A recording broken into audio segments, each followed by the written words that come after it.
Assalamualaikum warahmatullahi wabarakatuh. Bismillahirrahmanirrahim. Rabbi shrah li sadri wa yassir li amri wahlul 'uqdatam min lisani yafqahu qawli.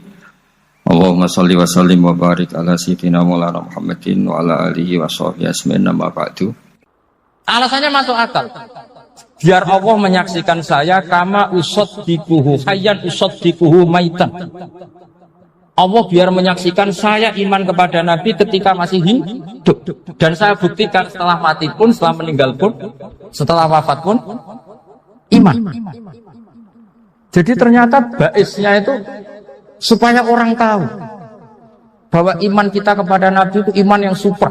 Sehingga ketika beliau sugeng ya kita iman, setelah wafat juga kita iman.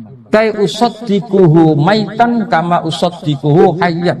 Supaya saya mentasdikkan beliau setelah meninggal sebagaimana kita mentasdikkan beliau saat masih hidup. Dan ternyata Allah ridho dengan perkataan sahabat itu. Kenapa Allah ridho? Karena menjadi pelajaran bagi orang-orang yang ditakdir gak menangi Rasulullah SAW. Tetap mereka ini. Jangan kayak setan. Setan itu kurang ajar betul ya oleh iblis itu. Masyhur itu, iblis itu nangis-nangis yang Nabi Musa. Iblis itu takutnya sama Allah itu luar biasa, sampean kalah. Iblis itu setiap ketemu malaikat karena dia ngerti alam gaib, mesti apa itu? Kamasali syaitani idz qala lil insani kfur falamma kafara qala inni bari'um minka inni akhafu wa rabbal alamin. Jadi setan iblis itu paling sering bilang inni akhafu wa Rabbal alamin, karena iblis itu tahu surga, tahu neraka, tahu kekuasaannya Allah. Jadi takutnya sama Allah luar biasa. Makanya setiap dia mengajarkan kekafiran, setelah orang itu kafir gimana? Inni bari'um minka, inni akhafu rabbal alamin. Saking takutnya sama Allah, suatu saat iblis ini datangi Nabi Musa. Karena tahu Nabi Musa itu kalimullah, orang yang bisa komunikasi langsung dengan Allah. Ya Musa ya kalim Allah, saya ini makhluk, saya takutnya sama Allah luar biasa. Tolong rayukan Allah supaya nerima tobat saya. Karena dirayu terus lama-lama Nabi Musa bilang, oke, tak rayukan Allah. Sama Allah, karena Musa kekasihnya, ya Allah iblisnya ingin tobat, tolong dikasih hak tobat. Kata Allah, oke, dia bisa tobat. Asal mau sujud di makamnya Nabi Adam.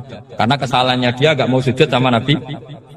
Semenang Nabi Musa karena ada cara untuk iblis menjadi tobat. Dikasih tahu sama Nabi Musa. Alhamdulillah kamu diterima tobatnya. Syaratnya apa? Sujud ke kuburannya Nabi Adam. Wah, iblis atau aslinya terus. Asjuduhu maitan wa qatla asjuduhu hayyan. Ku zaman urip ora gelem, mbok nek wis mati. Oh, dasar setan itu. Ku zaman urip ora gelem, wis mati mbok kon sujud. Kumat maksudnya terus ya sudah terus sampai sekarang akhirnya. Kalau sekarang tidak mungkin lagi karena nggak ada Nabi Musa. Jadi ijtihadnya sahabat melihat wafatnya Rasulullah itu beda-beda dan ternyata semuanya diridhoni Allah. Karena ternyata yang suka Nabi wafat dulu adalah ingin supaya umat Islam tetap mencintai beliau, iman sama beliau, tasdik sama beliau, sebagaimana tasdik zaman sugeng. Makanya kita harus mencintai guru-guru kita. Uhibbuhu maitan kama uhibbuhu hayyan. Saya sampai sekarang itu ya merasa Mbah Mun itu tidak meninggal. Saya masih merasa kalau bapak saya tidak meninggal karena kita mencintai beliau-beliau ketika hidup dan ketika wafat itu karena beliau-beliau sama kita juga seperti itu. Rasulullah itu ketika mendekati wafat, ya bahasa halusnya intaqala ila rafiqil a'la. Itu Nabi kalau ngedikan tuh rileks sekali. Hayati khairun lakum wa wafati khairun lakum. Cung aku nak urip ku ya apik. Engko nak aku wis kapundhut ya apik. Fa amma hayati fali asunna lakum as-sunnah. Sebagian riwayat fa innakum tuhadditsuna anni wa uhadditsu ankum. Kalau saya masih hidup, saya bisa mengajarkan kamu sunnah, mengajarkan kamu tradisi-tradisi yang benar. Dan ketika aku mati, ketika aku sudah wafat, maka saya jejer Allah, kata Nabi. Saya berdampingan dengan Allah, maksudnya dekat Allah. Tentu bila kaifin walan hisab. Terus sudah inna amalakum, amal-amal kamu diperlihatkan ke saya. Berhubung saya sudah dekat Allah, kalau amal kamu baik, saya muji Allah.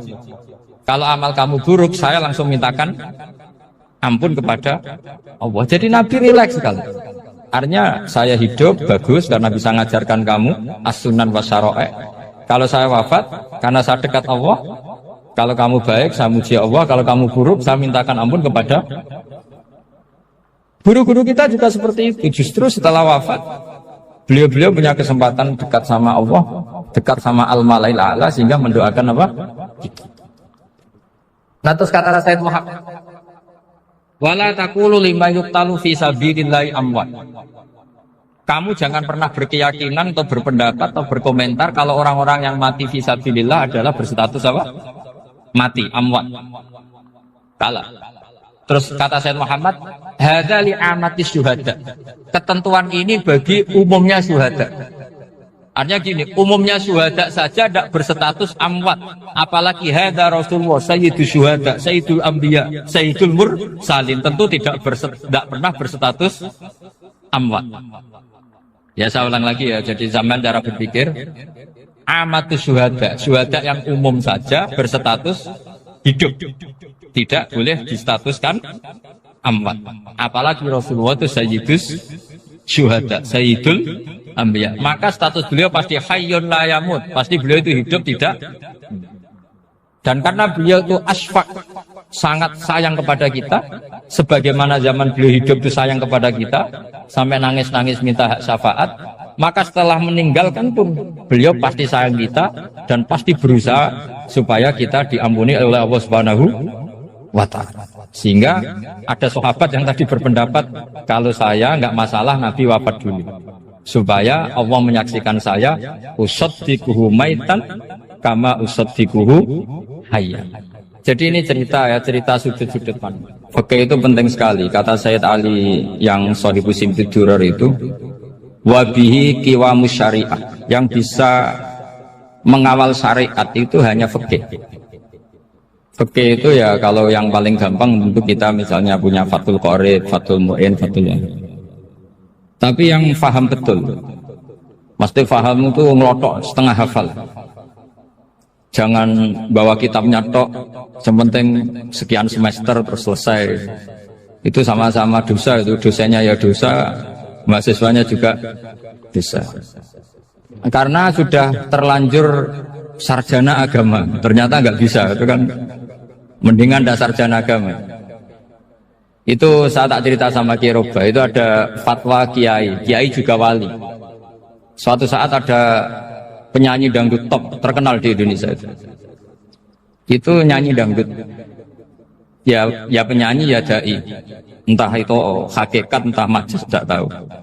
Itu kiai itu fatwanya lucu, kalau kamu datangi dia pas main dangdut masih saya beri izin, tapi kalau datangi dia pas pengajian itu tak larang kan santrinya jadi eskal, ini pas pengajian dilarang, pas dangdutan kok malah dapat izin. Tapi bukan berarti halal ya, dapat izin. Dapat izin kan potensinya bisa karena dilarang lah ya tetap belerot.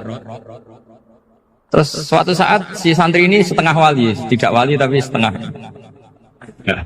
Lama-lama itu memahami gurunya, ternyata sirinya begini. Kalau seorang penyanyi yang tidak pernah ngaji kemudian ngomong agama, itu potensinya itu fadallu wa adallu, sesat dan menyesatkan. Tapi kalau dia sedang nyanyi dangdut, penyanyinya cowok, sama jangan bayangkan dangdut putri, enggak, itu cowok sudah tua lagi. Jadi potensi halalnya ada lah maksudnya untuk, tapi tidak alat musiknya, orangnya. Tapi kalau dia nyanyi itu paling dosanya hanya nyanyi. Saya ulang lagi, murid tadi akhirnya paham kalau datangi pengajian itu artinya ikrar kalau dia seorang dai atau seorang yang layak ngomong apa? Agama. Itu lebih bahaya karena kita santri, apalagi kita doktor atau MM, terus ngekrori orang yang nggak jelas asal usulnya. Tapi kalau nyanyi kan nyanyi saja. Sehingga itu menjadi fikih. Bahaya terbesar dalam fikih adalah apa? Mengkaji fikih tidak dari ahlinya. Ya seorang lagi ya, mengkaji fikih tidak dari apa? Ahli. Nah kenapa demikian? Begini, saya beri contoh. Ilmu fikih itu tentu pertama dari Rasulullah SAW. Kemudian bersanad sampai kita, atau kita sampai Rasulullah. Itu ngalami sekian ijtihad yang tidak mudah. Saya beri sekian contoh. Dulu Imam Syafi'i itu sukanya sama guru yang miskin, ya, karena rata-rata santri juga miskin. Jadi mesti ngidolakan guru yang miskin, karena sesama miskinnya harus berkoalisi. Tapi akhirnya gurunya Imam Syafi'i itu miskin sekali. Namanya Muslim bin Khalid Az-Zanji itu miskin, Sufyan As-Sauri miskin, Sufyan bin Uyainah miskin. Setelah ngaji di Medina itu Imam Malik itu kaya. Pas itu Imam Malik sudah kaya. Setiap ketemu Imam Syafi'i dikasih uang. Sampai ketika Imam Malik itu bilang, kamu sudah alim, ilmu saya sudah habis, kamu ngaji sama yang lain. Sama siapa? Kata Imam Malik, orang yang sealim saya sudah meninggal, namanya Abu Hanifah. Tapi dia punya murid, namanya Muhammad bin Hasan Asy-Syaibani, kamu ke sana. Terus Imam Malik datang ke Baki. Dulu Baki itu pasar rental, ya Grab lah kira-kira sekarang. Mengumumkan, siapa kafilah yang mau ke Irak? Kita ya Imam Malik, dibayari sama Imam Malik, ini yang antar ke Irak, ke Muhammad bin Hasan Asy-Syaibani. Imam Malik mulai ngeper, guru saya yang miskin tidak pernah nyangoni, guru-guru saya yang kaya sering nyangoni. Mulai memasalahkan kiai miskin, gitu. Kira-kira seperti itu, mulai masalah.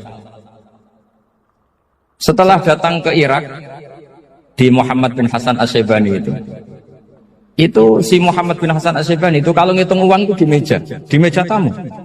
Jadi punya emas lantaan, punya uang. Kira-kira kalau Indonesia punya rupiah, punya dolar, dihitung itu di ruang tamu. Kata Imam Syafi'i, saya dengan Imam Malik saja enggak seret, ini lebih kedonyan lagi kiai. Ngitung uang itu di ruang tamu. Terus akhirnya si Muhammad bin Hasan Asy-Syaibani ini ahlul usul, dia pakar usul. Kamu heran sama saya? Iya, kiai kok kedunyan, dia ngomong. Tapi kata Muhammad bin Hasan Asy-Syaibani, kalau kiai tidak boleh kaya, dia tak kayak nawang fasik, dan gue demenan, gue mabuk. Oh jangan, nanti dipakai maksiat. Penjenengan mawon kersane digetokan, berarti kiai oleh sugih, pun angsal-angsal. Semenjak itu jadi satu fikih bagi Imam Syafi'i. Ternyata kalau mengharamkan kiai sugih, berarti membolehkan yang fasik sugih. Kalau yang fasik sugih bisa dipakai i'anah alal maksiyah. Semenjak itu mindset pikiran Imam Syafi'i rubah. Saking rubahnya sampai beliau berpendapat orang bisa beli Alphard, kok beli carry itu haram. Bisa jadi bupati kayak Pak Roba, jadi RT haram. Pokoknya gitu. Bisa keren kayak Gus Bak kok jadi orang pendengar haram. Pokoknya haram terus. Karena dalil beliau al-Islam ya'lu walalila alaih. Coba sampean ridho misalnya jadi orang Gresik dipimpin orang yang nggak sholat, ridho ndak? Ndak. Atau sholat tapi nggak bisa ngaji, ridho ndak? Ketika yang bisa ngaji berpotensi jadi buba, terus keterusan. Karena Imam Syafi'i keterusan, ya umatnya keterusan. Akhirnya orang-orang Syafi'i itu politikus rata-rata. Ya, makanya sama jangan kaget sama Baruba. Kakak saya wakil bupati dulu. Putranya Mbah Mun ada yang wakil apa? Gubernur. Dulu Gus Wahid yang menteri agama. Itu asal usul dari perubahan fikih, mindset, cara berpikir Imam Syafi'i. Jadi dulu itu fikih ditemukan itu jelimet, ada perdebatan. Itu tidak hanya pada level ulama, pada level Nabi pun ada perdebatan. Jadi jangan kira Nabi itu tidak debat, ya debat. Nabi itu asal seangkatan itu mesti debat, termasuk debat dengan malaikat. Jadi kalau perlu ya debat sama apa? Karena malaikat itu kan lugu itu gak iso mikir. Karena kalau malaikat iso mikir bisa jadi rektor. Nanti kasihan Pak Salam. Malaikat gak boleh jadi rektor. Malaikat Israel itu nggak tahu etika. Jadi beliau ketika mau membunuh, mencabut nyawanya Ibrahim datang, ya Ibrahim saya ini disuruh nyabut nyawa kamu. Kata Ibrahim, wah kamu itu pasti salah. Kamu tahu saya siapa? Saya ini Khalilur Rahman, kekasih Allah. Masa kekasih membunuh yang dikasih? Ini nggak benar, logika itu nggak benar. Pasti kamu salah. Karena Israel itu tidak bisa debat. Ketika ditanya, hal ra'aita khalilan yumitu khalilah, masa kekasih membunuh yang dikasih? Saya ini Khalilur Rahman. Masa Allah mencintai saya kemudian membunuh saya? Itu logika agak benar. Tidak keliru, kamu itu keliru. Israel akhirnya terbang lagi. Ya Allah, katanya logika saya ini salah. Karena masa kekasih membunuh yang dikasih. Karena Israel nggak pernah sekolah, nggak pernah sekolah. Nggak bisa dia jawab. Akhirnya diajarin Allah. Dah kamu bilang gini ke Ibrahim. Hal ra'aita khalilan yakrahu ayyalqa khalilah. Masa kekasih tidak siap ketemu yang dikasih. Dibalik logikanya. Akhirnya datang lagi ke Israel, kata Allah begini, masa jenengan kekasihnya tidak siap ketemu yang kau kasih. Oh ya oke, mati gak apa-apa. Jadi ilmu itu ngalamin perdebatan. Jadi saya datang murni karena Kiai Mas Bufin, bukan karena MC. Itu dosa besar kalau saya datang karena MC. Karena saya punya kewajiban yang lebih besar. Jadi yang bisa mengalahkan adalah a'dzama minhu, yang super besar kira-kira. Karena jelas ada riwayat inna min abaril birri silatar rajuli ahla wuddi abi. Ya, inna min abaril birri silatar rajul ahla wuddi abi. Di antara kebaikan yang sangat baik adalah seseorang menyambung teman bapaknya. Padahal sampean kan nggak mungkin teman bapak saya. Teman saya aja nggak mungkin, nggak level apalagi bapak saya kan. Jadi malah mohal itu. Saya berkali-kali cerita di mana-mana cerita, fikih itu harus dievaluasi karena ini masalah furu'iyah. Saya berkali-kali cerita di mana-mana cerita. Hukum berteman orang fasik gimana? Pasti orang jawab haram karena takut ketularan orang fasik. Tapi kalau dibalik, hukumnya bina orang fasik gimana? Ya baik, umatnya Nabi. Bisa bina kalau berteman. Kamu bisa bina orang fasik tanpa berteman? Gak bisa. Jadi kalau dibalik, hukum berteman orang fasik gimana? Haram. Hukumnya bina orang fasik baik. Bisa bina kalau berteman. Berarti berteman orang fasik. Ya terus nanti pada level lapangan sih gampang. Kalau yang soleh membina yang fasik dan yang fasik ketularan yang soleh, maka ternyata kalau yang soleh ketularan fasik ya berarti ternyata buruk. Tapi kan hukum masa nunggu kenyataan kan, jadi nggak hukum. Di mana-mana hukum itu kan ada asumsi karena ini masalah ijtihad. Nah itu yang dilakukan para ulama kita. Jadi sampean harus mengkaji fikih secara detail karena tidak hanya kita yang khilaf. Nabi-nabi juga khilaf dalam menentukan dakwah ilallah. Wali-wali kita kayak Abdul Hasan Asyadzili sama Sayyid Abdul Al-Haddad itu juga. Imam Ghazali ya khilaf. Imam Suyuti itu kalau ketemu Al-Qastolani itu saling tidak nanya, saking nggak cocoknya, masyhur itu. Jadi ulama ora cocok. Bedanya nak saiki perkara partai. Gitu. Kalau orang dulu enggak, karena pakai asumsi karena memang susah. Ndak misalnya memang tak bedai, tak beri yang ndak misalnya ada orang rukuk kemudian kentut, itu sholatnya batal apa enggak? Enggak, jawab saja. Enggak, orang sholat kemudian pas rukuk kentut atau kelihatan auratnya, sholatnya batal apa enggak? Batal. Itu keliru nih sampean, itu salah dosennya mesti itu.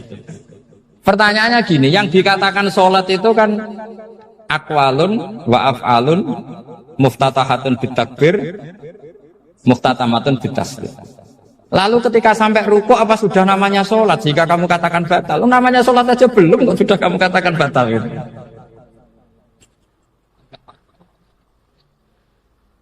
Iya kan? Jadi kalau aku mau sholat pas ruku ngetut batal atau ora? Mestinya jawaban yang benar, ya ora sholat jadinya gitu. Karena kalau dikatakan sholat, definisinya harus sampai salah. Tapi kan kita nggak mungkin ngomong seperti itu kan, dianggap majnun. Padahal itu yang benar, yang punya kecerdasan. Nah makanya pertanyaannya, fikih itu ngikuti bahasa awam apa bahasa istilah? Kalau ngikuti bahasa awam ya kayak tadi, sholat kok pas rukuk kentut maka batal. Sebenarnya yang batal itu sholatnya apa rukuknya? Nah makanya terjadi perdebatan. Kalau yang pakar-pakar usuli itu salah istilah itu nggak mau. Saya ulang lagi, kalau pakar-pakar usuli itu salah istilah itu nggak mau. Terus misalnya tak beri contoh lagi. Kalau imam itu sudah salam pertama. Salam pertama itu yang rukun kan salam pertama. Berarti setelah salam pertama imam sudah keluar dari sholat apa belum? Yakin? Ya, sudah. Sekarang sama tak bedek. Lalu makmum itu kesunatan langsung berdiri apa nunggu imam salam kedua? Enggak, jawab saja.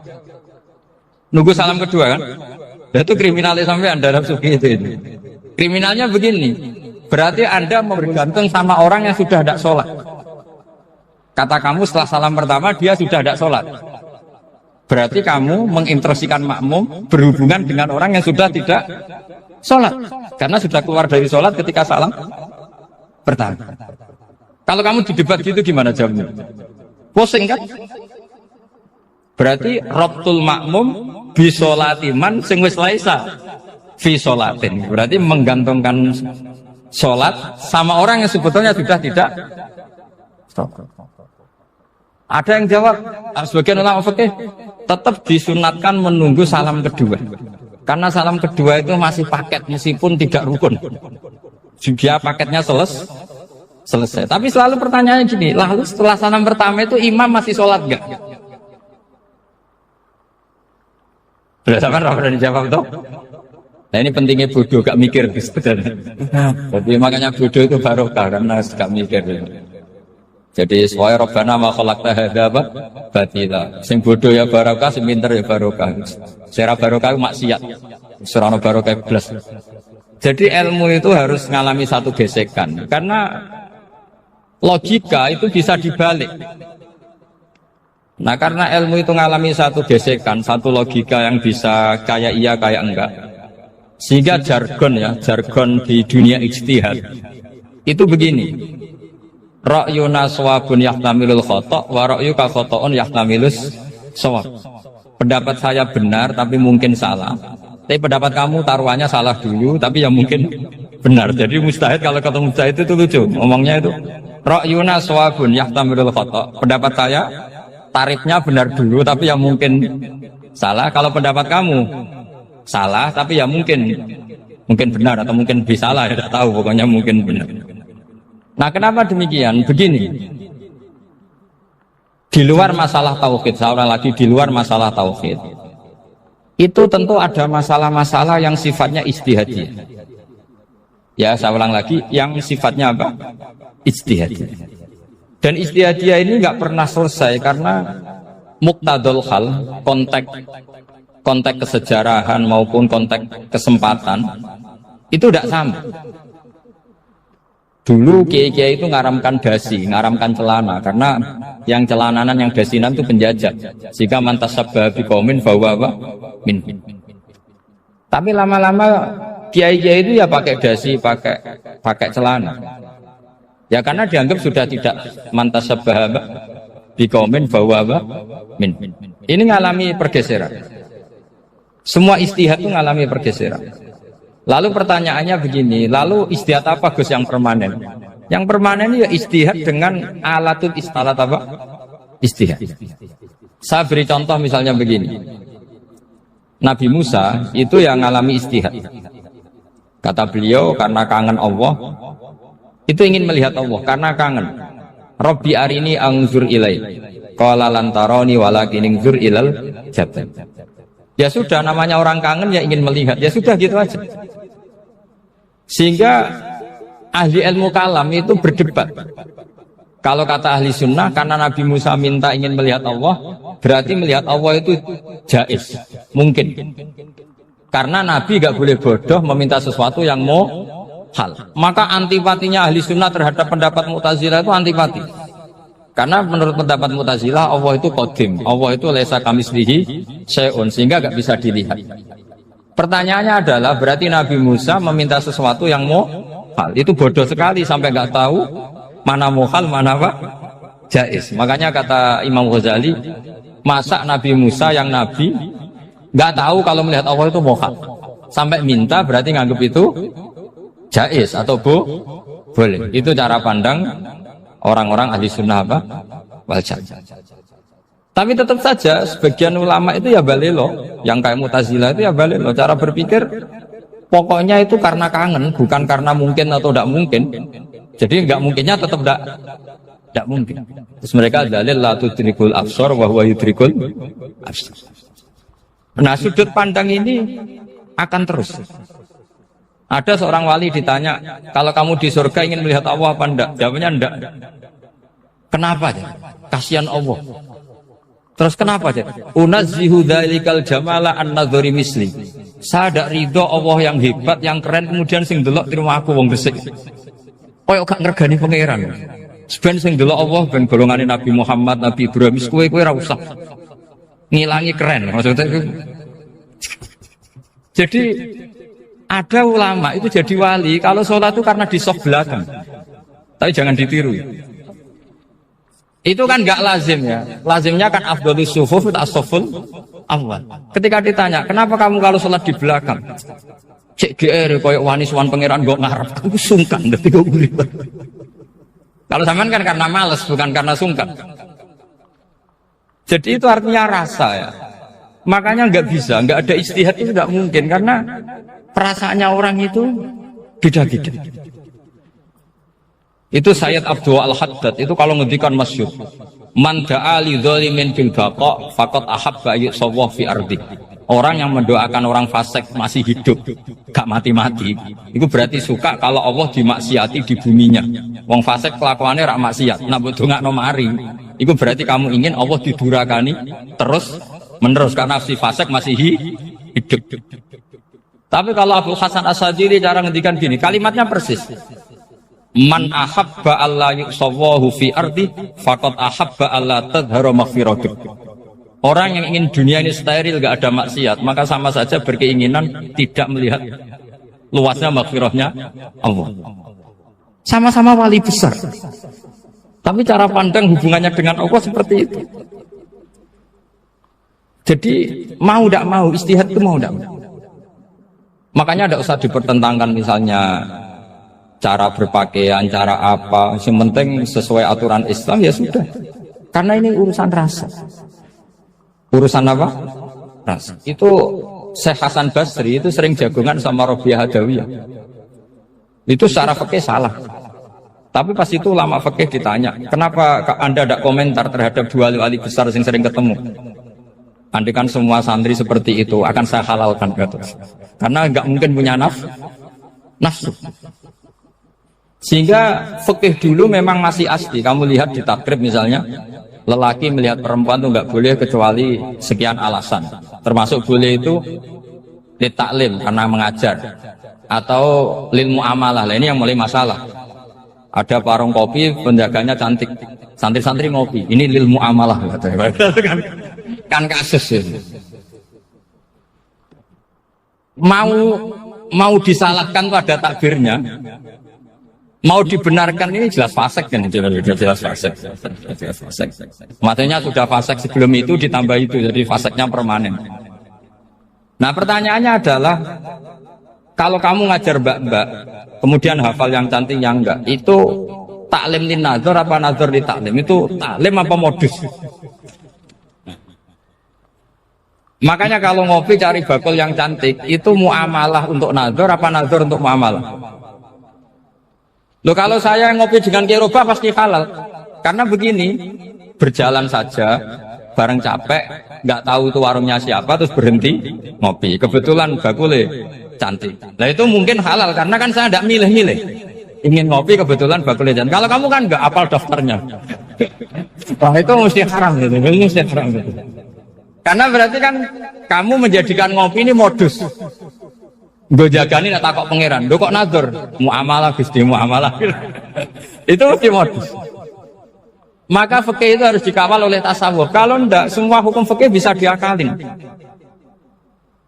Makanya Imam Bukhari punya satu bab namanya Kitabul Khiyab. Bab mengkhilaf fikih. Beliau itu antinya sama Abu Hanifah itu luar biasa. Nggak ada ulama dibenci Imam Bukhari kayak Abu Hanifah. Masyhur itu. Untungnya beliau nggak menangi Abu Hanifah. Kalau menangi geger terus, bisa bahsul masail terus. Itu Abu Hanifah itu ulama yang suka khilah. Khilah itu ngerekayasa hukum. Misalnya begini, saya ini puasa agak lemes, ujian agak lemes, apalagi kiai serapati di duit, santri beling-beling lemes. Apa mangan itu kan, poso-poso kok mangan kan gak keren. Supaya saya bisa makan dan halal, saya bisa ngajak kiai robai ya jalan-jalan. Jalan-jalan nyari yang jarak 2 marhalah Ya sudah, harus bisa makan. Kalau ditanya Allah kok makan, musafir. Jadi bolehkah insya'us safar menciptakan pergi demi untuk supaya boleh iftar? Boleh enggak jenengan? Enggak boleh, alasannya apa? Kan pergi. Perginya juga enggak maksiat. Itu khilaf. Tapi Sayyid Muhammad, Abu Ya Sayyid Muhammad, Muhammad bin Alawi, Sayyid Muhammad itu membela Abu Hanifah. Artinya membela jangan semua khilaf itu diharamkan. Karena itu cara, saya ulang lagi, karena itu cara untuk mengawal bahwa hukum Allah itu luas. Karena kalau nggak ada khilaf itu ya kita kesulitan. Kita kesulitan. Misalnya begini, ini penjelasannya, makanya kita harus sering mendengar. Saya itu dulu masih sangat fikih, itu protes, kenapa ada puluhan polisi wanita. Itu kan pekerjaan cowok ya, pekerjaan pria. Tapi setelah mendapat penjelasan dari polisi itu alasannya masuk akal, Gus. Kadang-kadang orang nakal itu menyembunyikan narkoba itu di alat wanitanya. Itu kalau semua lelaki polisi kayak jenengan itu kan masalah itu. Sehingga memang harus ada polisi wanita karena sebagian pengedar narkoba itu perempuan dan menyembunyikannya di tempat itu. Kalau semua polisi cowok kan nggak kebayang. Sehingga kita akhirnya mendengar membolehkan polisi itu wanita. Ada wilayah yang harus wanita. Begitu juga ada pertanyaan, kenapa sih dokter kandungan itu cowok? Saya punya banyak santri yang muhibin saya itu dokter kandungan. Tak tanya, kamu itu kok cowok kok jadi dokter kandungan? Kan pekerjaannya seperti itu. Dia jawabnya lucu. Dari 10 yang tes jadi dokter kandungan, itu yang cewek itu lulus 2. Yang cowok lulus semua. Karena ketika cewek dites melihat ketuban pecah darah itu langsung pingsan. Sehingga yang secara psikologi dablek itu kan memang lelaki. Jadi roh wongnya sewakit santes. Kadang nggak lahir-lahir dintaini nang jopo rokokan santai. Itu kalau cewek yang jadi dokter kandungan itu nunggu jam 11, jam 4 sudah pingsan. Nah ini cerita, bukan berarti saya menghalalkan, enggak. Kita harus mendengar, saya ulang lagi, kita harus apa? Dan itu setelah mendengar, itu nanti jadi disiplin ilmu, yaitu namanya fikih. Karena ilmu fikih itu sebetulnya gampang. Sampai kalau ngaji i'anah, itu kelihatan fikih itu gampang, karena ada logika yang terbangun. Misalnya begini, orang kalau tawaf itu disuruh agak jauh dari Ka'bah. Jangan sampai nginjak sadarwan. Karena sadarwan itu pondasi itu ikut Ka'bah. Kenapa begitu? Ya jenenge ra muteri Ka'bah, ide-ide Ka'bah. Jadi sebenarnya sederhana logikanya. Sing jenenge muter itu di luar itu kita muter. Nah kalau nginjak pondasinya namanya gak muteri Ka'bah tapi ide-ide Ka'bah. Ya jadi sederhana sebetulnya ya masuk akal. Jadi fikih itu nggak ada yang iskal, sebetulnya masuk akal. Tapi karena kita nekuni itu tidak serius, maka terus jadi paradok. Saya beri contoh lagi, ini sebagai penghormatan saya sama Kiai Mas Bukin, karena ini sudah namanya fakih. Kalau ada ayam jago ditabrak truk, terus kejet-kejet, adekan dibiarkan pun mesti mati, karena gerakannya sudah harokatul masbuh. Terus kamu sembelih, itu halal apa enggak? Enggak jawab, ayam jago loh. Kalau kamu katakan halal, dia sudah tidak punya hayatun mustaqirah, kehidupan yang permanen. Andai kan kamu biarkan pun 1 menit lagi meninggal. Kejet-kejet kan prosedur saja. Maksudnya pantasnya mati ya kejet-kejet sih, tapi sebetulnya sudah pasti mati. Maka ini ada 2 ulama. Kalau kata Imam Malik tetap namanya halal, karena ruhnya masih di situ. Sehingga ketika kita nyembelih, ya nyembelih hewan yang hidup. Yang namanya nyembelih itu pokoknya mematikan yang punya roh. Sementara saat itu rohnya masih di situ, meskipun 1 menit lagi pasti. Tapi kalau mazhab Syafi'i enggak, ini sudah harokatul masbuh, tidak punya hayatun mustaqir. Sehingga dalam perdebatan ulama fikih itu lucu, kadang ya gampang mangkal nol. Misalnya begini. Kalau ada anak lahir, tidak ada amaratul hayat, nggak nangis, nggak bernafas, sunat disolati apa enggak? Siktun itu, siktun sing layas tahindu walayas, langsung lahir, langsung mati, nggak ada amaratul hayat. Udah tahu mikir tuh. Itu tidak wajib disolati. Alasannya, ya kan memang sholat alal mayit kan tidak pernah hidup. Di mana-mana mayit itu setelah hidup mati. Ini kan tidak pernah hidup. Namanya ya qit'atul lahmin, ya potongan daging itu aja. Enggak. Jadi kadang fikih diwaca tenan jebule mangkono. Terus ketika di kitab Minhajul Thalibin itu, kalau kamu keluar mani itu wajib mandi enggak? Wajib kan? Kalau keluar mani inzal itu kan wajib mandi. Nah, kenapa nifas atau wiladah keluar bayi? Kenapa ibu-ibu kalau keluar bayi wajib mandi? Alasannya lucu. Li annal walad maniyun mun akidun. Ini kan wis mani cuma mengkristal. Jadi kadang pakai mangkuk. Apa ya? Sembrono itu. Mosok wajib mandi wiladah itu karena apa? Li annal walad maniyun mun akidun. Niku mani sing wis mengkristal. Mani sing wis jelalatan lah, lahir nuangis macam-macam. Jadi ternyata karena kenapa fikih butuh alasan nyari hadis tentang keluar anak mandi itu enggak ada yang sorry. Yang ada adalah tentang inzal. Innamal ma' minal. Akhirnya dicari-cari ternyata walad itu maniyun munakid. Lah ini problem fikih. Sampean harus siap dengan pelajaran seperti ini, meskipun sampean mungkin wong priayi, tapi ini ilmu. Ya, saya ulang lagi, ini ilmu. Sehingga ulama itu mau tidak mau harus mau mendengar. Karena logika yang terbangun itu nunggu kalau mendengar kayak tadi. Nabi malaikat Israel baru sadar, masa kekasih bunuh yang dikasih. Masuk akal juga Israel. Kalau sama sampean sih nggak nerima tetap selonang-selonang. Ini masalah Ibrahim Khalilur Rahman. Sehingga kita di alasan fikih itu harus kita dengar. Saya dulu itu, saya sampai sekarang itu sama, kalau bayi lahir masih sudah berbentuk bayi, saya sendiri berpendapat sebaiknya disolatin. Kalau sudah berbentuk bayi, meskipun tidak tidak nangis, tidak ada amaratul hayat. Kan yang digugurkan itu wajibnya, bukan masalah boleh dan tidak. Itu banyak perdebatan ulama di bab itu. Saya beri contoh lagi perdebatan ulama. Ini contoh-contoh fikih karena ini khusus penghormatan status fikih tadi. Itu kalau ada orang mati jenazah itu. Jenazah itu kalau sholat, itu kan umumnya jenazah di depan, kita nyolati di belakang. Itu yang mengatakan begitu ya tidak punya alasan, ya taunya mulai dulu begitu, di mana-mana nyolati jenazah, jenazahnya di depan. Tapi di kitab Makhali jelas diterangkan, kata kaul sani tidak wajib. Alasannya lucu, fa indal janazah laisat bi imamin. Jenazah itu tidak imam, kenapa harus di depan? Kan kacau kan?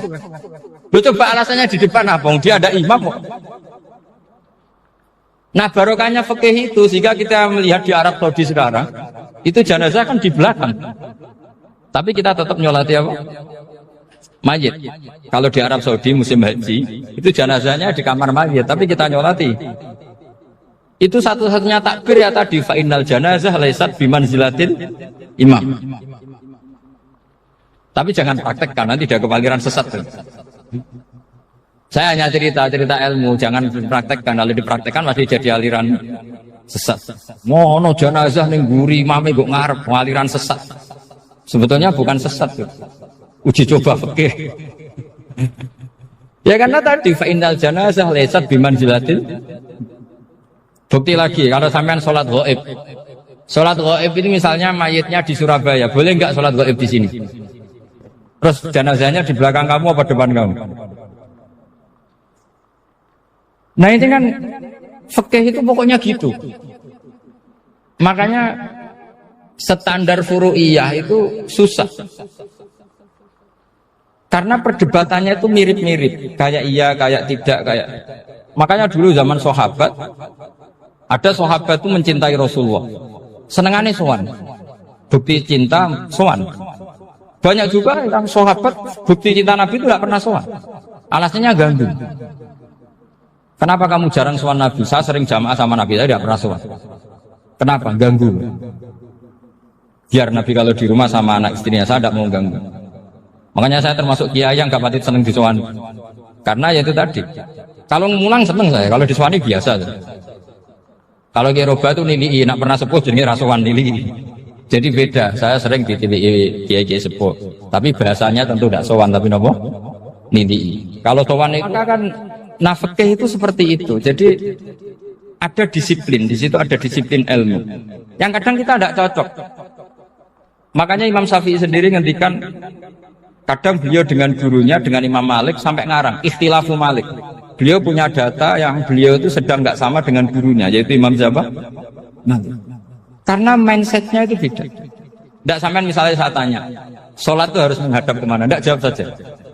Kiblat ya. Ukurannya apa coba? Namanya madhep.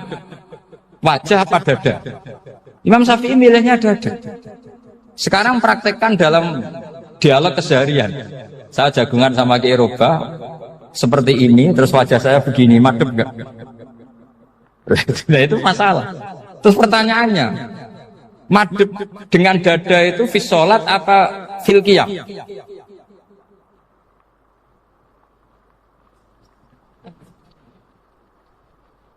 Loh, enggak, kalau di sholat pas sujud, dada kamu madem mana juga? Kamu enggak pernah mikir kan? Ya, madem pakai dada itu kan kalau berdiri, kalau rukuk sama sujud.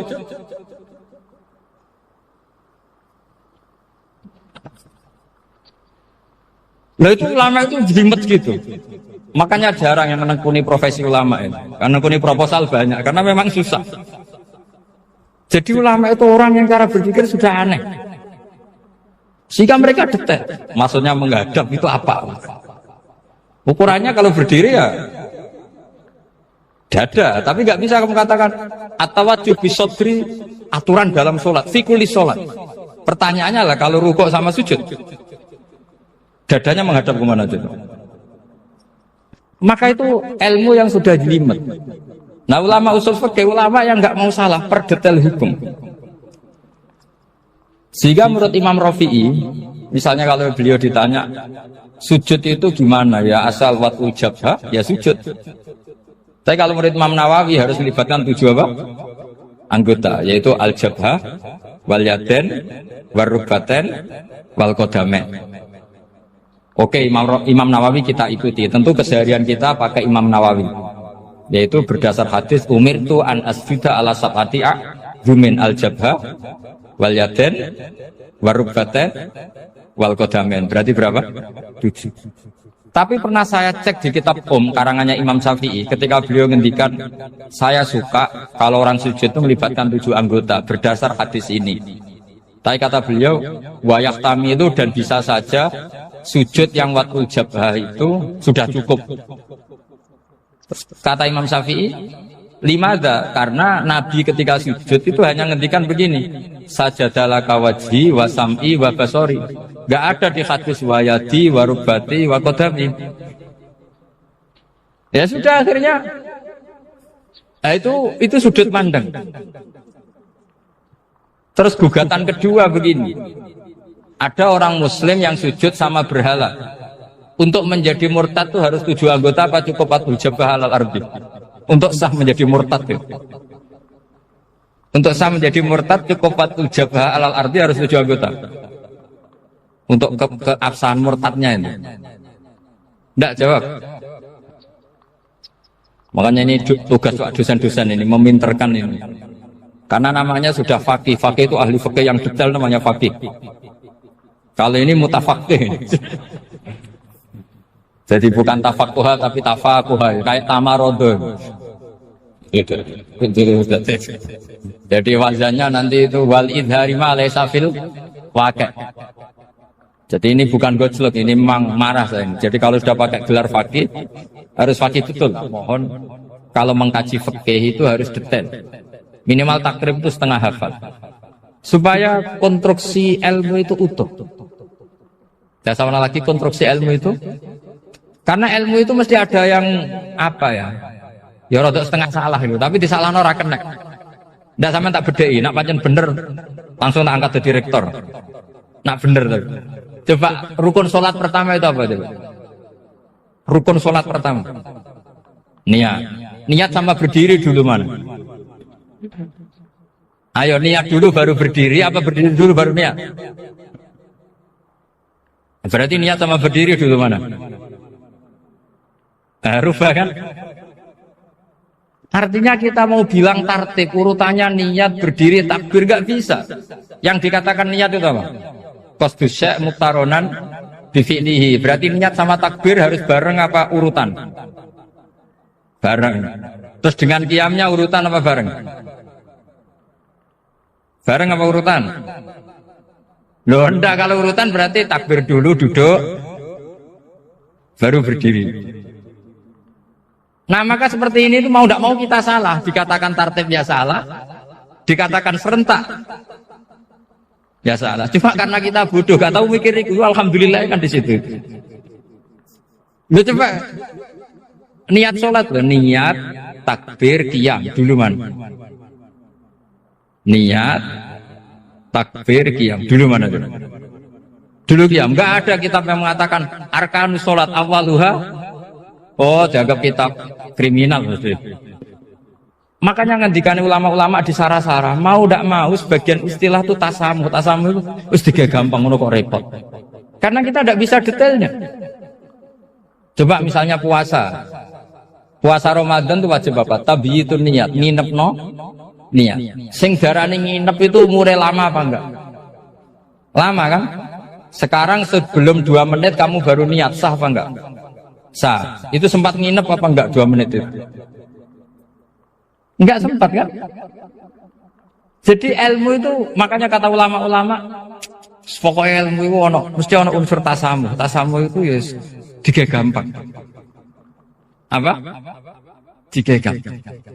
Misalnya Imam Syafi'i berpendapat mashu ba'dir roksi. Itu kata beliau walau sya'rotan fi hadir roksi.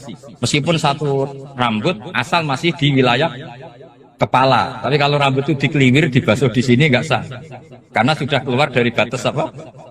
Kepala. Imam Syafi'i cara berpikir kan, yes ini jenenge basuh sirah. Tapi cara Abu Hanifah enggak, ya enggak, yang namanya megang kepala itu ya minimal 1/4. Masa gitu dikatakan Lalu ulama usul fikih itu berdebat.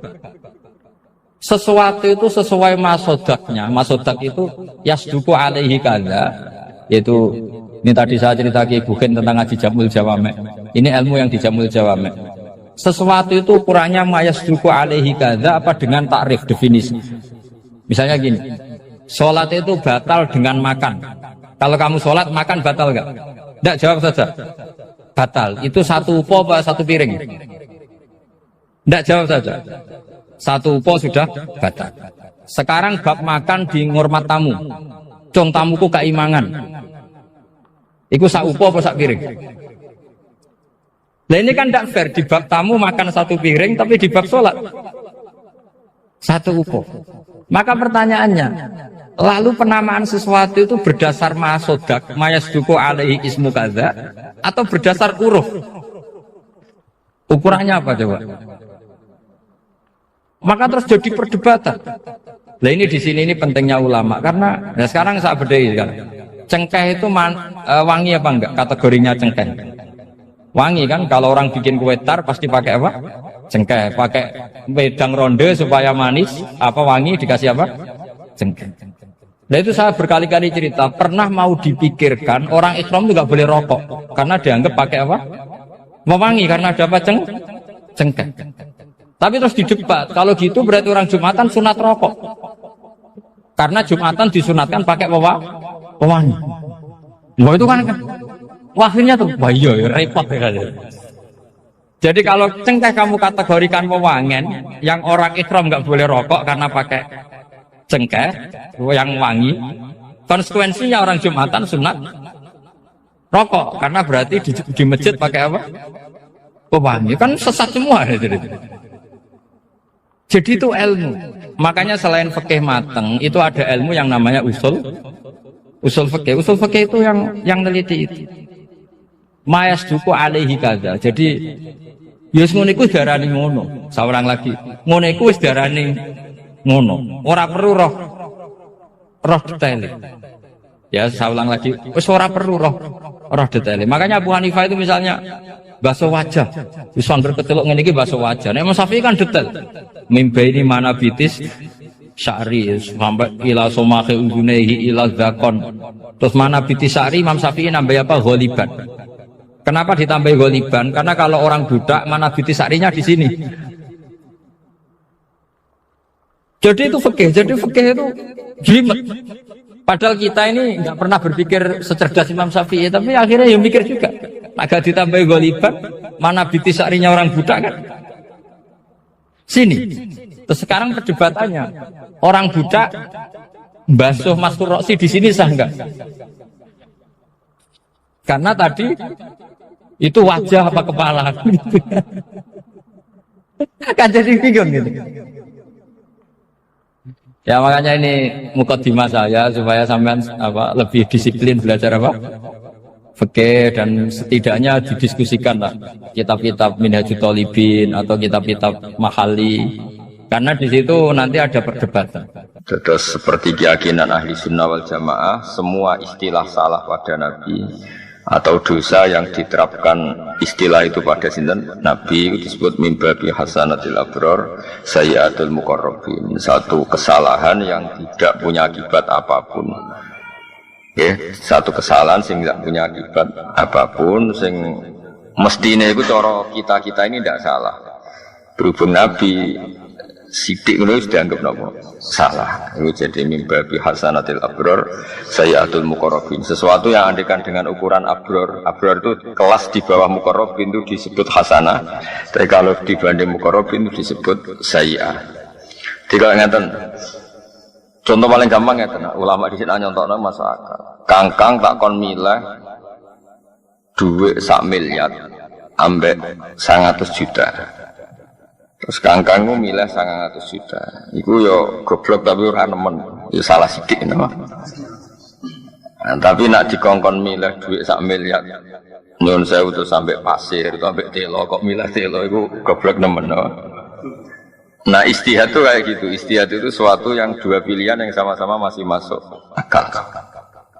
Ayo jadi sama-sama masuk akal itu mimbabi hasanatil abror sayyatul muqarrabin. Tapi nak liyane gak masuk akal itu wis pancen salah tenan kok.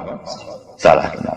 Hasil Nabi ku ya ditakdir salah, tapi salah iku mimbabi hasanatil abror sayyatul muqarrabin. Dadi kamane ana wong duwe sandal merek tapi milih nganggo jepit. Wong ya salah tapi nyatane jek sandalan. Yes, pokoknya afdal lebih fadil, mesti afal. Pokoknya tidak sampai fatal, apa? Tidak sampai. Tapi ukuran Nabi harus ditegur pengiran, apa? Harus ditegur pengiran.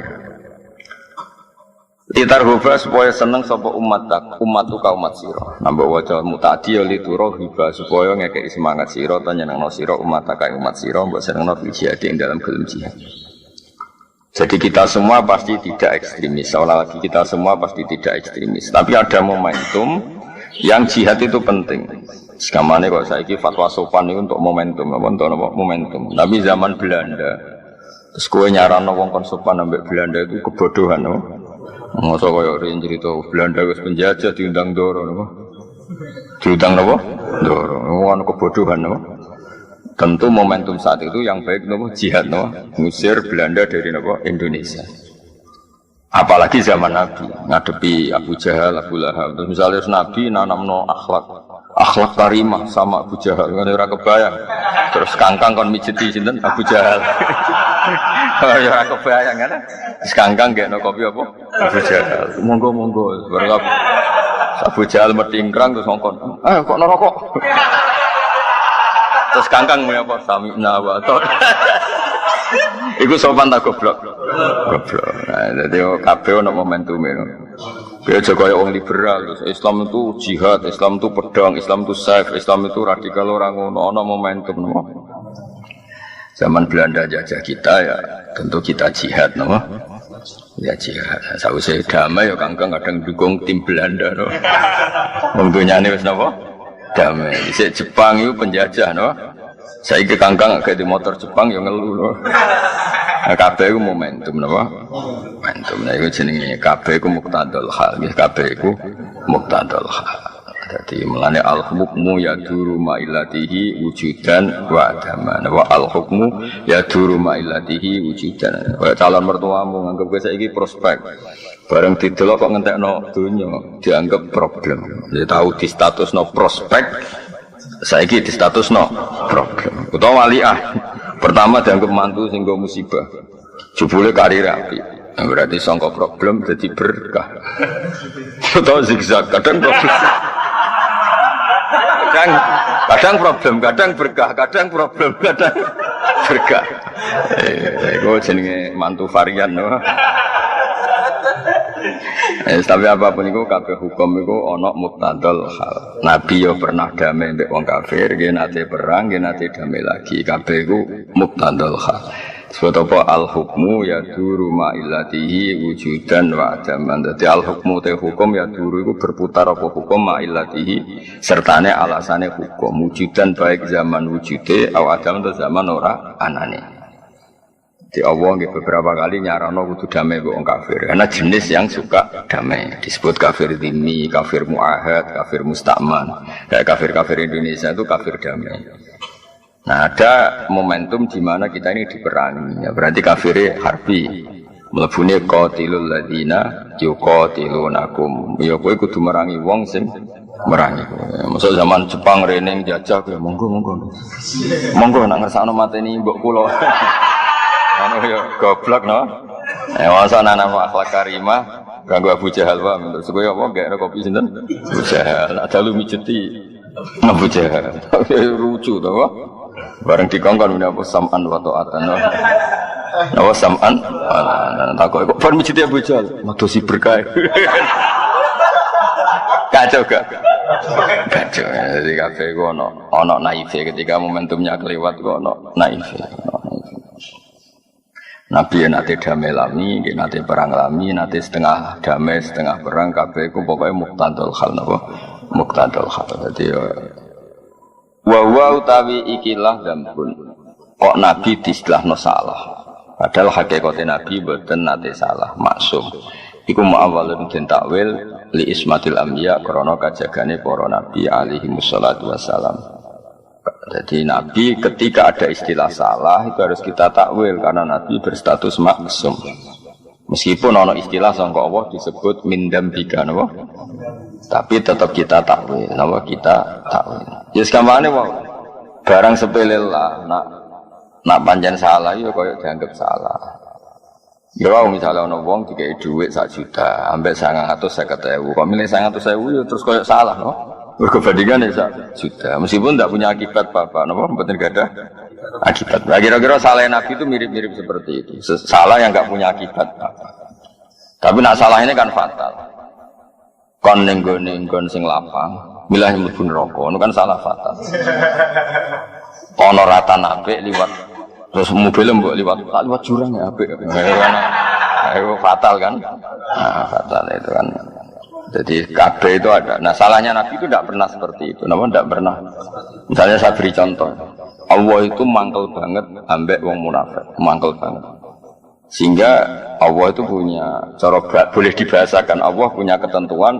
Muhammad kamu tidak boleh nyolati Abdullah bin Ubay bin Salul. Abdullah bin Ubay. Tapi Nabi itu punya perhitungan. Abdullah bin Ubay kok anaknya itu soleh, santri khusyuk, sregep.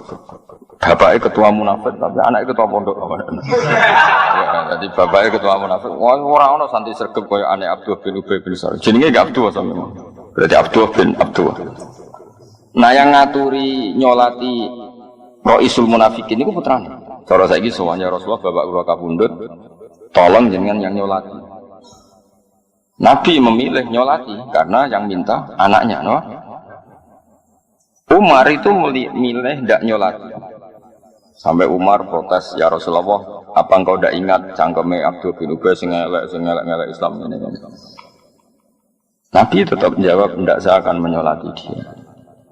Akan menyolati dia. Tapi kan ngeten-ngeten sesuai walhasil.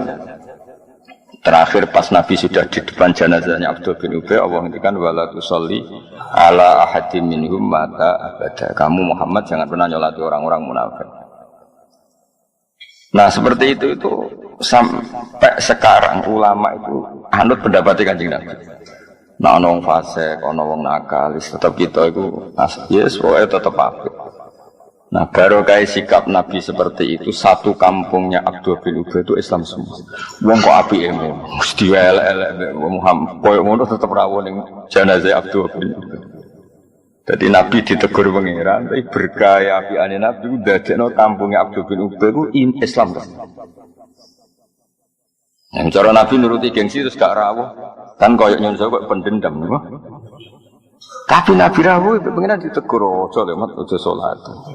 Tapi Allah tetap ngregani aluse Nabi dadekno kaum iku Islam. Lah iku jenenge salah wong-wong saleh iku ya ngono-ngono wae napa. Wis ngono. Salah yang enggak punya akibat apapun. Mergo wae nggih. Dia tetap berkah. Ini salah Nabi itu tetap berkah. Terus nah itu yang paling angel ning bab takwil bab sesuai walasil mu'min babi hasanatil abror sayyatul muqarrabin. Sesuatu sing cara kelas kita tetap itu baik, tapi kanggo Nabi cara jauh gak pantas, no? Baik, gak pantas. Terus ada lagi salah Nabi yang cara Allah salah, tapi cara istihad benar gitu. Ning istiwa abasa wa tawalla an ja'ahul a'ma. Abdullah bin Ummi Maktum niku ora ampun Islam, no? Ampun Islam. Dia pun sakit ngaji, terus minta Nabi itu mengajari ngaji. Alimni mimma allamakallah. Terus Nabi saat itu punya tamu orang-orang kafir, tokoh lagi minta dijelaskan Islam. Gamane konsultasi Islam. Singkat cerita Nabi memilih ceramah atau konsultasi jawab pertanyaan yang kafir sing konsultasi Islam. Nah karena Abdul bin Ummi Maktum bijak akmal buta. Iku menyela terus, setiap Nabi nerangkan Islam ngene-ngene nyela. Nabi jatah kula mulang, alimni mimma kula nggih ulang lah. Ampun jawab yang niku terus kula nggih. Ulang. Walhasil Nabi tersinggung, fa'aradu Nabi terus gak berkenan, apa? Wong tangan mulang wong kafir kok disela. Napa? Lah Abdul bin Maktum yo ora salah, ngene ku akma. Dadi orang ngerti nek Nabi ku nembe sibuk mulang wong kafir. Nah, terus Nabi aradu, aradu ngono. Nah, bahasa itu muka masam, Nabi gak nyaman. Watawala itu minggu. Allah cara berpikir orang kayak Kanjeng Nabi. Lala pas niku di saat itu Allah cara nyalahno Nabi. Abdul bin Maktum sekaruan iman. Mulane regani wong karuan iman. Wong kafir mbok rewangi ngono orang mesti iman. Jadi nganggo kaidah al yakin la yuzalu bisyak. Nabi nganggo kaidah cara Jawane ora oleh tahsilul hasil. Nah itu kan mirip, no? Nah kira-kira salah Nabi mirip-mirip. Jadi kan banyak kan kiai, nak ditamoni pejabat, tamoni wong nasional, oleh hormat tenanan. Nak tamoni santri biasa. Mergo senenge wong nasional ning kiai iku pas-pasan. Berarti butuh napa? Servis. Senenge santri ning kiai iku tenanan. Mulane ora perlu servis. Dan itu nyatanya itu yang dilakukan ulama ila yaumil kiamah. Masyhur kan Nabi nak wong sing lagi Islam kan juga banyak no. Sampai sahabat protes kita iman lebih lama tapi engkau tidak ngasih apa banyak. Terus jawab Nabi wong-wong sing Islami pas-pasan ata'allafuhum alal Islam. Paham ya? Nah, itu masalah istihad no? Masalah istihad ya mirip. Cara bapak dia nak guyon. Istihad contoh paling gampang ini loh. Wong seneng adzan suara aku. Tapi aku seneng suara elek. Kok ben kaget do tangi kabeh. Itu kan mirip yo mirip. Ana kan suarane apik, terus adzan. Kan sing ahli pakar perturuan itu kan koyo diuru-uru no. Sono kang suarane persak mengingatkan kematian dan kemiskinan. Terus adzane iku koyo nada ana gempa. Anda warning dini kaya adzan-adzan peringatan apa dini gempa atau prahara kan kesunatannya adzan juga kan ono kang suaranya elek raine elek terus spesial nada musibah kan. Oh itu kan sing krungu langsung tangi ka'annal kiamat qomat napa ka'annal kiamat qomat tangi subuh. Apik di adzan welek dadekno tangi subuh, ambek adzan apik koyo wuru-wuru wong turu. Ya misalnya ono pertanyaan ngono apik. Apik sing elek dadekno wong tangi subuh. Ya, tapi kan ora mungkin syariat kok ngono iku. Syariat kok bela swara elek kan mboten mungkin. Nah, itu masalah istihad. Istihad itu ciri utamanya itu mirip, mirip. Makanya di hukum istihad ana ra'yi shawabun yahtamilul khata' wa ra'yu ka khata'un yahtamilus shawab. Dadi ra'yi te pendapat ingsun shawabun sing bener. Meskipun yahtamilu al khata'a, meskipun pendapat saya itu mungkin salah. Tapi kalau memberi nilai orang lain wa ra'yu ka khata'un, pendapat Anda ini salah tapi yahtamilus shawab. Bisa saja yang benar. Jadi jenenge ijtihad itu masalah yahtamilu apa? Jadi ya itu kayak iya kayak enggak. Nah ijtihadnya Nabi juga gitu. Kadang yang nyuwun tentang Abu Bakar, tentang Umar. Tapi orang niat ngelama karena kayak iya kayak orang apa kayak iya. Kayak tadi Umar nentang Nabi ketika badhe nyolati Abdullah bin Ubay bin Salul. Abu Bakar dukung. Nabi milah pendapatnya pangeran bener Umar.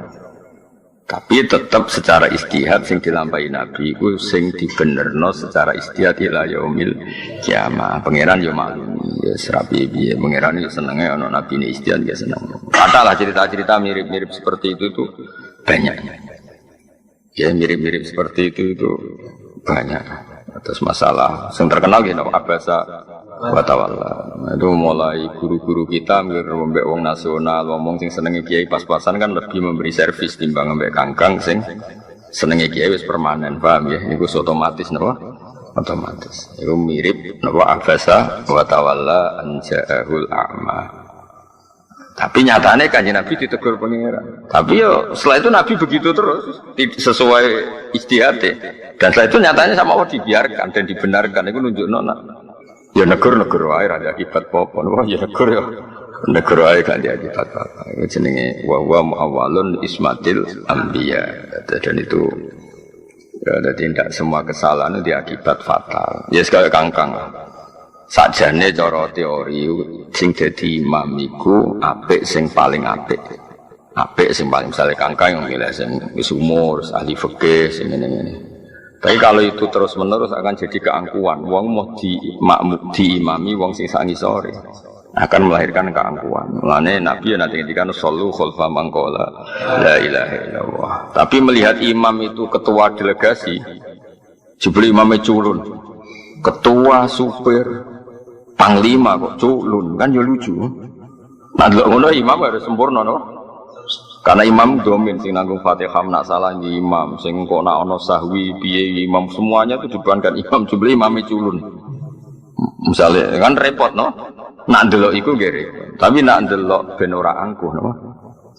Sae imam sak kecekele iku sae.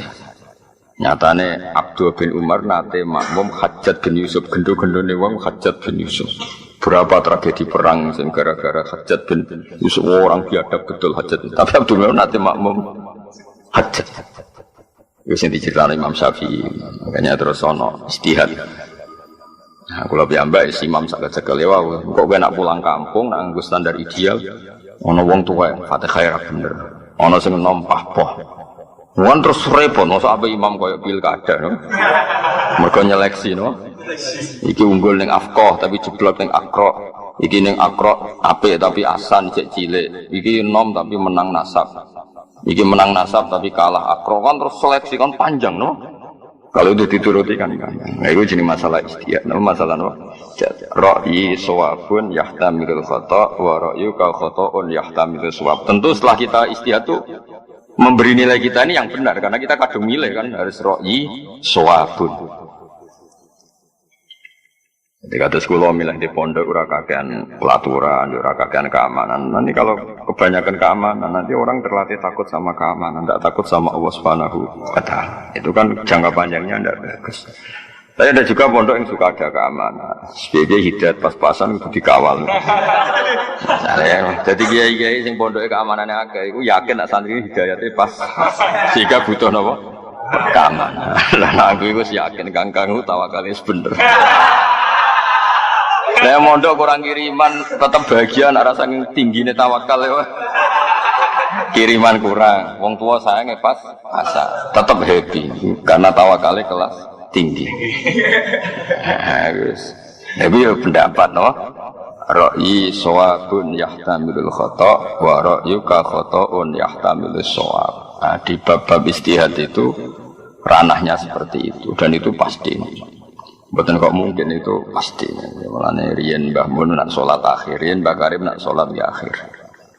Nak cara sing pro salat awal iku piye-piye wektu iku gak mesti urip ya ora mesti. Mulane tabadur ning nang salat nang wis no.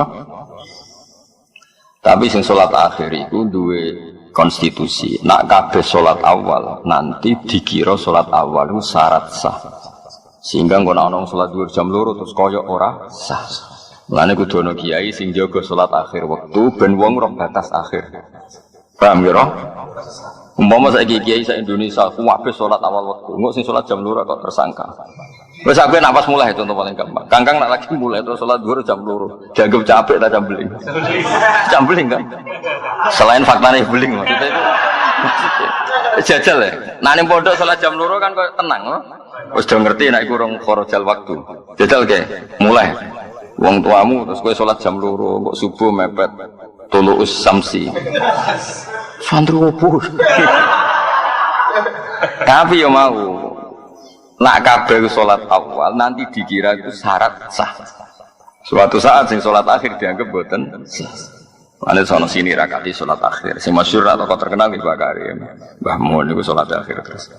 Ya selalu ada, tapi ya tidak banyak. Tapi harus selalu ada. Itu jenis istihad, no? Istihad itu suatu sing mau eling-eling apa ra'yi shawabun yahtamilul khata' wa ra'yuka khata'un yahtamilus shawab. Jadi kalau kita sudah kadung mikir ngambil kesimpulan ya kita harus yakin ini yang benar, no? Meskipun kita sadar mungkin salah. Dan pendapat orang lain karena kita tidak setuju ya kita beri tok salah dulu. Meskipun mungkin benar. Nah itu kan saya ana wong didik anak ana sing sitok manja. Timbang anakku manja mbek wong liya tok tak manja. Terus ana sing sitok ora anak dimanja mari ngelama terus mbek anak dinas. Ya potensinya sama. Dimanja yang mungkin dinina bubukkan terus goblok. Dikerasi ya mungkin minggat. Potensi bahayanya ya sama. Ganggang ora ora wong tuane istihate piye ora.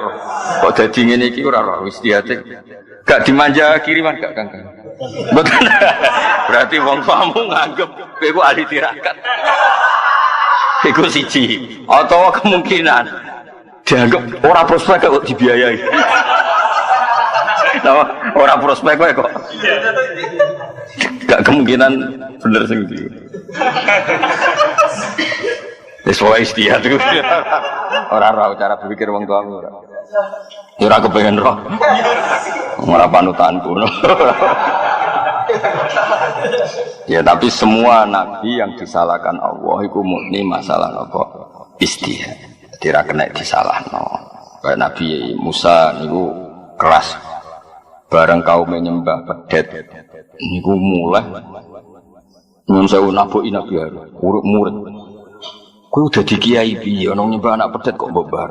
Tekem caramu dadi kiai piye? Ngamuk ya juruhu ilaih napa? Suruh tapi ngamuk sampai pokoknya ngamuk-ngamuk. Sampai ngamuk itu kitab Taurat itu dibanting. Cara Quran Islam Taufik bahaya Nabi Musa itu. Wong kitab suci kok dibanting hukumnya bahaya gitu cara gitu. Wa alqal alwaha wa akhadha bi ra'si akhihi yajruhu ilaih. Warang dene kan. Nabi Harun kakak Nabi Harun kakak lebih sepuh. Barang diuring-uringi Nabi Musa dibuanting Nabi Harun tenang. Qala ya ibna umma la ta'khud bi rifiyati wala bi ra'si. Inni khasyitu an taqula farraqta baina bani Israil. Nabi Musa muring-muring pangeran seneng. Mosok ana umat sing nyembah anak pedet Nabi Musa teko santai.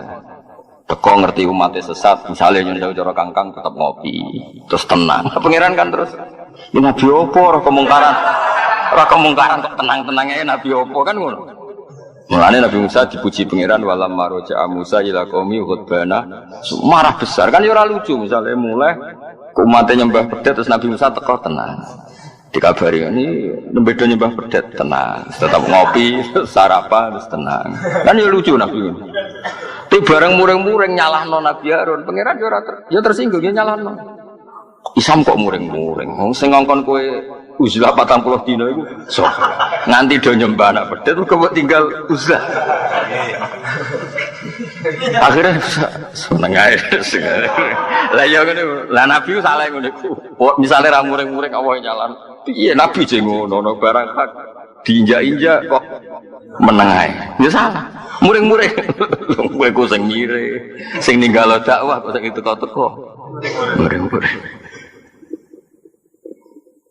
Ya, ngomong Nabi ya di barang ora penting no. Napa? Ya kira-kira Nabi nyalahno, disalahno pangeran bab sing bab ijtihad no. Jadi mimpi hasanatil abrar sayyatul muqarrabin. Di semua, saya ulang lagi no. Di semua perilaku Nabi nak cara lahir dianggap salah niku muawwalun napa muawwal ditakwil mergo ismatil anbiya mergo kabeh nabi iku maksum ya maksum itu ya sudah maksum paham kabeh di semua kaya Nabi Ibrahim nate njalukno sepuro bapake padahal bapake cara lahir itu kafir ya disalahno mbek pengiran wong kafir mbok njalukno sepuro tapi kok misalnya Nabi Ibrahim kok wangkot mbek bapake ku ajarane sapa wong kok ambek wong tuane kok ngono. Dia sing pangeran ngono. Pangeran hobine ora ambek nabine iku. Ya sekarang kena dipantau ya faluma biasa. Pangeran ya terserah pangeran. Misalnya Nabi Ibrahim kok pertama wangkot mbek wong tuane kuras, disiplin mergo wong tuane misale cara lahir kafir itu salah no. Ajarane sapa wong tuane keras. Barang apian nemen-nemen nganti istighfar. Sing ngongkon sapa. Lane terus Nabi wis apa dawuhe mengkane wa ma adri ma yufalu bi wala bikum in atabu ila ma yuha ila pada akhirnya itu hubungannya dengan Allah itu ubudiyah itu ya ubudiyah merasa tidak tahu merasa tidak siapa-siapa mau anut apa sing diperintahkan Allah Subhanahu wa taala itu sudah paham ya terus itu masalah-masalah istihad eling-eling masalah-masalah apa istihad. Mana Nabi sering diutus Allah kan ngendikan wa in adri la'allahu fitnatul lakum wa mata'un ilahin. Dunia sing terkait sosial itu aku ora roh. Bundi sing bener masalah sosial itu bukan masalah agama, masalah apa? Sosial. Kabeh iku fitnah, kabeh iku ujian. Ya, tadi Nabi itu sangat dekat dengan keluarga. Mergo wa anfir asyiratakal aqrabi. Tapi ketika terlalu dekat keluarga, problemnya Nabi itu milik semuanya. Karena Nabi itu milik kalfatal linnas. Mosok wong liya dipadakno keluarga, kok ya salah. Prioritasno keluarga, kok ya salah. Wong Nabi ini wong akeh kok prioritasno keluarga. Tapi kok misalnya wong liya padha mbek keluarga, piye keluarga mbek wong liya kok padha? Ya wis akhirnya Nabi ya takoki Bilal ya di rumah, sing sanak-sanak Muawiyah ya di rumah. Wis. Kadang-kadang diprotes. Ngene lho. Ya nak dadi nabi ku nak ana acara keluarga kok ngarep wong liya kok guri ora oleh mek pengiran tapi kok wong liya kok ngarep mesti ora oleh mek pengiran iku sapa dadi pokoke pengiran ngono lha nek kena diterang pokoke ngono napa dong ya tapi itu tadi tidak ada salah yang fatal ya tidak ada salah kabeh itu masalah ijtihad napa masalah ijtihad terus Nabi badhe nyolati Abdullah bin Ubay bin Salul Nabi disalahno pangeran tapi barokah ijtihad Nabi itu dinut para wali ila yaumil qiyamah kata kan nyon sewu bocah-bocah sing mati oplosan, kiai-kiai udah rawuh nyolati. Mergo ibuke dari majelis taklim, anake geng lah iku ibuke melok majelis ya ngregani ibuke, napa ngregani. Padha Nabi rawuh ning Abdul bin Ubay bin Salul ngregani anake.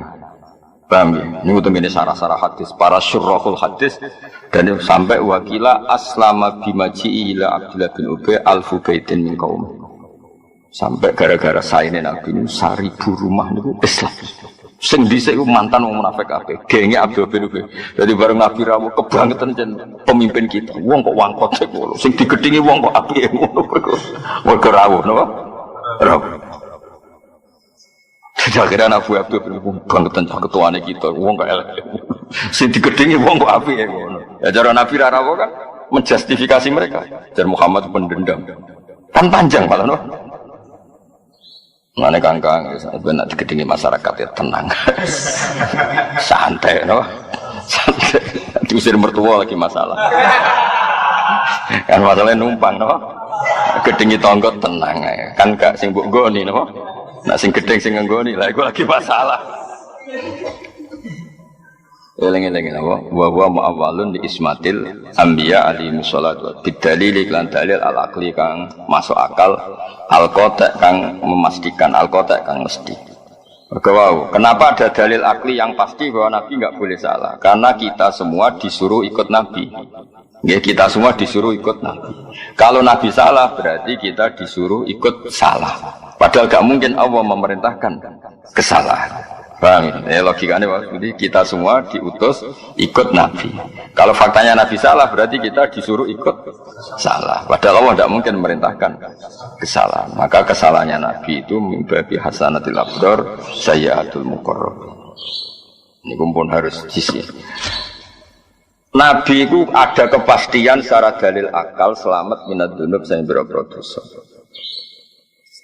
Dosa tidak salah Nabi karena wow masalah napa ijtihadiyah napa masalah ijtihadiyah wala mutelam lam sing nggone liyaghfira lakawa kan tadi ada lam liyaghfira lakawa wala mutelam lam liyaghfira iku lil ilati krana ilat al ghaiyati kang bangsa tutup famat khuluha mongko utawi sing dileboni lam iku musabbabun iku mo sesuatu sing akibat la sababun ora kok dadi sebab. Nah, itu masalah-masalah mantek. Jadi ini Muhammad kita tak paringi menang. Ben Allah nyepuro kowe.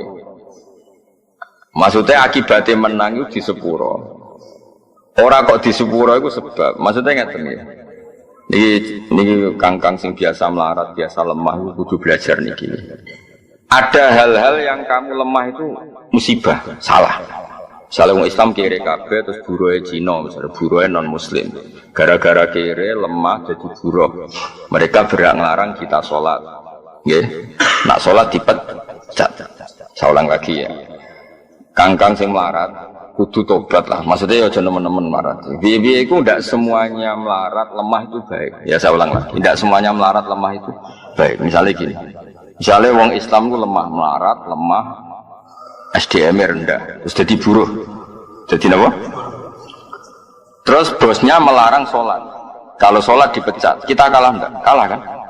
Terus negara dikelola orang non Muslim yang jahat sama Islam. Masjid dianggap ilegal, kriminal, ibadah dianggap kriminal. Problem enggak? Lemah itu problem, no? Ka'bah juga gitu, ketika Nabi masih lemah, itu di seputar Ka'bah, itu ada berhala, 360 jumlahnya.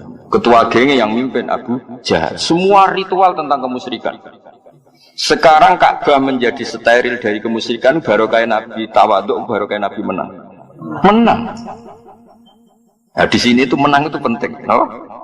Dan di antara sebab ghufrane Allah, itu mergo Nabi itu menang. Karena ada hal-hal yang nggak bisa diselesaikan dengan kalah, harus dengan menang. Mana kangkang rasa dewa no ini miskinan wa amin fakot kunta miskinan no dari rasa dungo fakot kunta miskinan jadi malaikat malah kaget ini miskinan wes ngono mat jawabnya ya jadi eling-eling maksudnya kangkang kalau suwona sing melarat sing tawadhu yo aja nikmati teman-teman ya dinikmati aja suatu saat kowe kudu mulai kowe posisi menang mau kapan namanya mati ora apa-apa penting tahu menang karena baru kayak menang kamu bisa mewarnai kampung kamu tapi nek kalah ndak kan ya saya ulang lagi ketika Ka'bah diatur sedemikian rupa bebas berhala bebas kemusyrikan itu baru kayak Nabi menang baru kayak Nabi tawadhu menang sehingga kabeh Nabi kudu tahu menang inna fatahna laka fatham tapi menangin Nabi karena beliau figur yang sempurna yo menang yo tawadhu itu ideal apa? Tapi kan pernah ada periode bahwa tawadhu itu nyuwun sewu tidak menyelesaikan masalah paham ya? Makanya kudu inna fatahna misalnya kita tawadhu tok bojomu loro wong tuamu loro mau munamuni matur nuwun mbek nyumbang kan yo repot dan aku juga ndak biro ibu 1 juta gak masalah sebulan buka mata betul sawah dewi sebulan dibiayai betulnya nih buatmu dewi ya jadi hebatnya pengiran jadi menang itu juga sababul ghufran ini apa menang itu juga sababul ghufran karena baru kayak menang itu kita bisa semuanya kan katakan bos-bos juga di Jakarta malah nyarat no kudu ono jamaah no pabriknya dikasih masjid malah syaratnya itu ono jamaah berarti kendaraan sholat ono jamaah. Ya jadi menang itu penting. Tapi ya nak sing ditakdiri cek rong menang ya aja maksa menang semua cok hise. Muntali godri ben jado kowe jenenge memaksakan kok. Maksakan.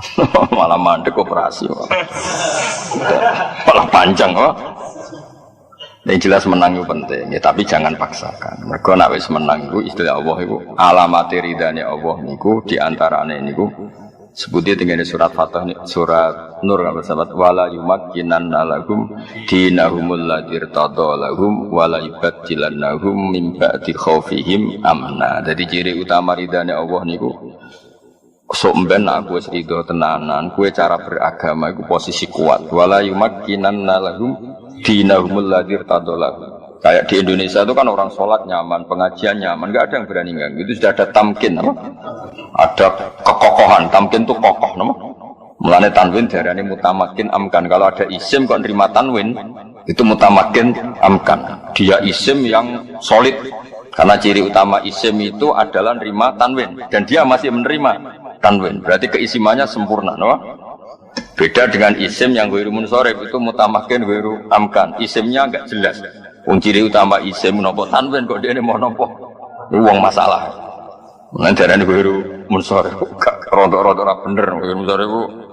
Nah, di antara ciri ridane Allah wala yumakkinanna lahum dinahumul ladzi irtada lahum. Jadi agama itu dikasih kokoh. Wong ngaji nyaman, wong salat nyaman, wong dakwah nyaman. Intinya itu yang menang itu dua sisi sing dadekno di sepurane Allah. Mergo dadekno kemenangane agamane Allah Subhanahu. Tapi aja dadi teroris, dadi ekstremis. Menang sing koyo teng Indonesia koyo wali-wali. Glunak-glunuk sawangane sewantai, tapi ujug-ujug Indonesia mayoritas muslim. Dia santai wali-wali santai. Ana tanggane dolanan gong ya tenang. Tapi ngerti-ngerti dirubah saiki ora nutuk gong, nutuk kentong. Wali ku rileks tapi mbok susu merubah. Saiki rame netok ae gak gawe perubahan. Rame netok ora gawe perubahan. Ya eling-eling apa wala yumakkinanna lahum dilahumul ladzi irtada lahum wala yubaddilannahum min ba'di khaufihim amna.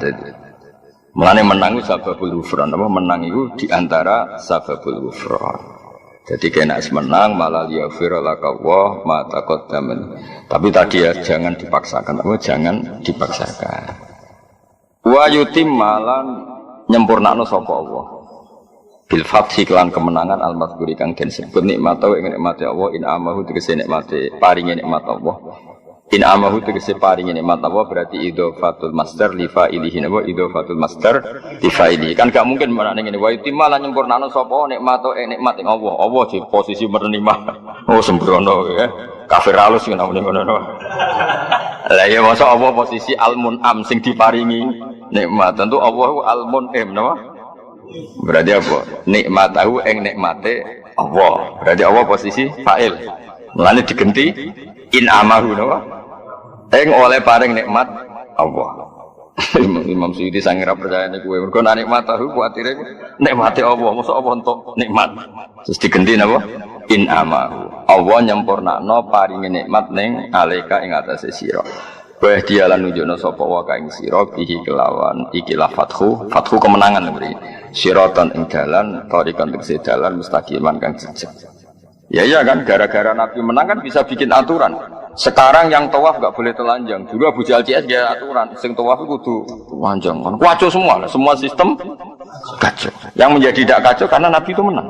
Karena Nabi menang bisa bikin aturan, oh? Nah, bisa bikin aturan, bisa ngatur baru kayak menang, baru kayak tawaf. Menang. Tahu menang-menangan.